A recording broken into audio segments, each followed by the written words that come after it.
EMS workers help us out in the most desperate of situations. It's stressful work, of course, and it can really take a toll.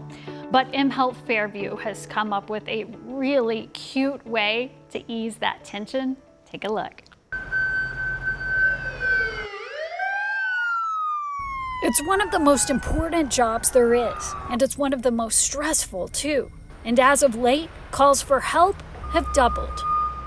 I know crews that have worked upwards of 8-9 calls a day. So mHealth Fairview EMS made a new hire.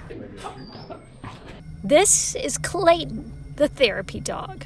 His main purpose is just to be a dog and be a cuddly dog that people like to interact with so that they can kind of remove themselves for at least a moment. And as we were shooting this very story, we watched it play out in real time. After a team got back from a really tough scene, Clayton came to greet them. I walked in, I was like, oh, I instantly forgot about that call. It was a good mental break before we have to go back out there and do it all over again. And he's not just good in crisis, he's perfect for company between calls. It's so nice to be able to come in and take a minute and sit down and just relax and pet a pup. A little serotonin boost, pet a dog, and then gets you better prepared to go out and help other people when you're filling your cup with some puppy cuddles. It's great. Yeah. Clayton is trained on command, including the command to snuggle. Snuggle? Kevin Kane is an EMS supervisor and Clayton's new housemate. He's the perfect mix of goofy but attentive. Attentive to the needs of those who tend to the needs of others. He helps us help people better too. That's good for everybody. You've probably seen little free libraries around your town and in your neighborhoods.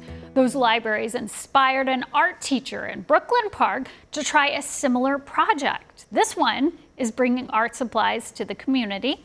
As WCCO's Kirsten Mitchell shows us, her motivation came when she saw a real need during the start of the pandemic.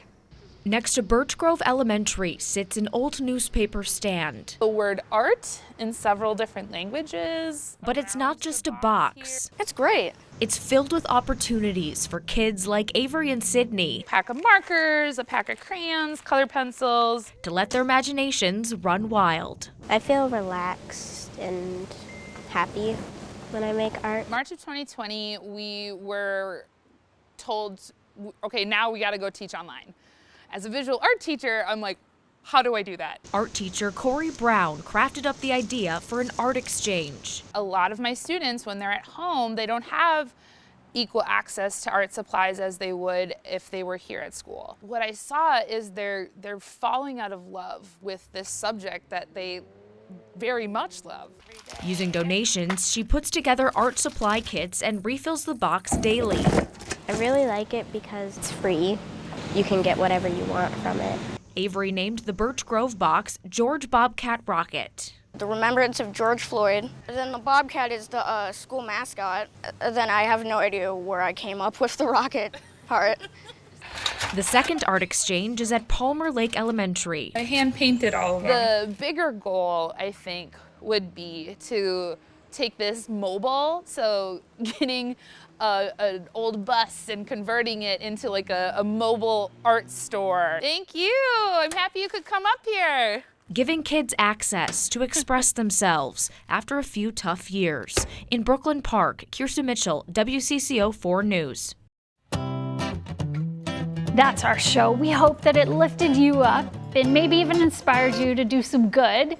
You can see more of these heartwarming stories every week on our Sunday morning show at 7 o'clock on WCCO TV. Thank you so much for being here, and we'll see you next week.